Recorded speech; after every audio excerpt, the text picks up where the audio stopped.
Allora che avere una badante non è che vuol dire che ti fai quello che ti vuoi te. No, no. Bisogna concordare dove si va, quindi te Concordare. da dire se te a spostarti te lo dici te vai insieme. Ah, sei insieme guardare. Beh sì, ah. Ma io stasera magari invitare mio amico cuoco Amedeo, sai Amedeo? Amedeo chi? Il mio amico cuoco che lo chiama Amedeo da mangiare. Ma sì, vabbè. E magari invitare alle case sue, portami ora. E mi fai il popcorn. Portami. Io avevo impegno, devo chiedere. Cosa hai da fare? Aspetta. Brushnir? Prutier. Va bene, ha detto ok.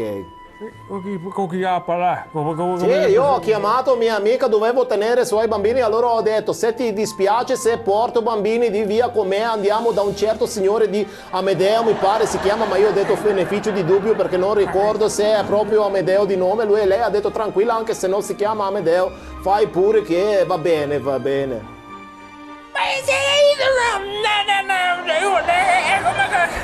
Che è la lingua tanto asciutta.